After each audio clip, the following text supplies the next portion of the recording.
एक दिन मंदिर की सीढ़ियों पर एक व्यक्ति बैठा हुआ था। वह आदमी हर रोज सुबह होते ही मंदिर की सीढ़ी पर आकर बैठ जाता। जो भी मंदिर में जाता था वो आते हुए उस आदमी को प्रसाद देता था। प्रसाद लेकर वह उस प्रसाद को अपने पास रख लेता और जब उसे भूख लगती तो वह उस प्रसाद को खा लेता। ऐसा हर रोज चलता था। एक दिन उस आदमी ने सोचा, मैं ऐसे ही बैठा रहता हूँ, मुझे भगवान के पास कुछ चढ़ाना चाहिए क्योंकि उन्हीं के कारण मुझे खाना मिलता है। लेकिन फिर वह सोचने लगा, मैं भगवान को क्या दूं? मेरे पास तो धन भी नहीं है, मैं कुछ ला भी नहीं सकता। ऐसा उस आदमी ने सोचा और मंदिर से चल दिया। कुछ दूरी पर एक पेड़ था जिस पर अमरूद लगे हुए थे। वह कुछ अमरूद लेकर मंदिर आ रहा था।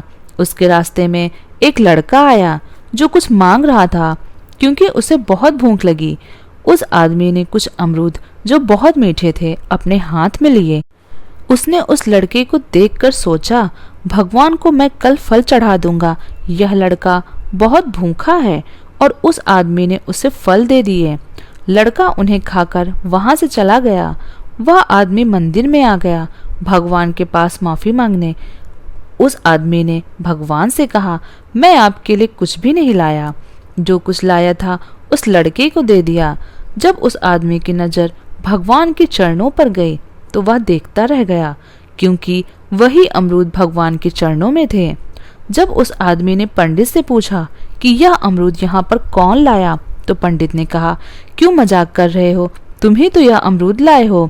उस आदमी को कुछ भी समझ नहीं आ रहा था क्योंकि यह अमरूद तो उस लड़के को दिए थे, पर ये यहाँ पर कैसे आए। वह आदमी सोचता हुआ मंदिर से अपनी झोपड़ी में चला गया और सोच रहा था। उसी वक्त उसे नींद आ गई।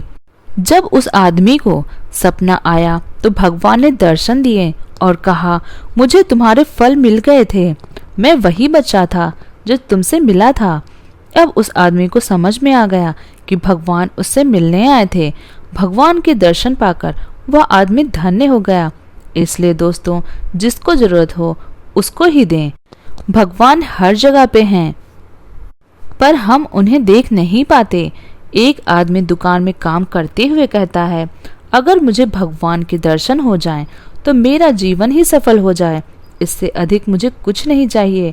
यह बात सुनकर सेठ कहता है, मुझे नहीं पता कि भगवान हमारे लिए क्या कर सकते हैं, लेकिन मुझे लगता है अगर तुमने काम पर ध्यान नहीं दिया तो तुम्हें पता है कि यह अच्छा नहीं हो सकता। यह सुनकर वह आदमी काम पर ध्यान देने लगता है क्योंकि उसे पता है कि सेठ शायद उसकी बातें सुनकर परेशान हो गया। वह काम करता है और भगवान को याद करता है, उसका जीवन अच्छा हो इसकी प्रार्थना करता है। कुछ समय बाद उसके पास एक आदमी आता है। वह कहता है, मुझे बहुत प्यास लगी है। तो वह कहता है, आप चिंता न करें, मैं आपको पानी पिलाता हूँ। वह उसे पानी पिलाता है। वह जानता है कि उसे बहुत अधिक प्यास लगी है। कुछ समय बाद ही वह उसे खाने को भी देता है। उसे खाते हुए देख वह आदमी कहता है, मुझे लगता है कि आपको बहुत भूख लगी है। वो बोलता है कि आज मैंने खाना नहीं खाया। कुछ समय बाद वह आदमी बोलता है, तुम बहुत अच्छे हो, तुम्हारा सपना पूरा जरूर होगा। यह सुनकर वह कहता है, मेरा तो सपना एक ही है, मैं अपने जीवन में भगवान को देखना चाहता हूँ, मगर मुझे नहीं पता कि यह सपना कब पूरा होगा। यह सुनकर वह आदमी बोला, जो सभी का भला चाहता है, जो सभी को अच्छा मानता है, जिसके मन में दूसरों के लिए दया है, उसके सभी सपने पूरे होते हैं। यह कहकर वह आगे चला जाता और फिर गायब हो जाता। यह देखकर वह आदमी खुश हो जाता है कि भगवान उसे दर्शन देने आए थे। जीवन में हमारे अच्छे काम ही सब कुछ कर सकते हैं। दोस्तों, अगर आपको कहानी पसंद आई हो तो हमारी वीडियो को लाइक करें और हमारे चैनल को सब्सक्राइब करें। धन्यवाद।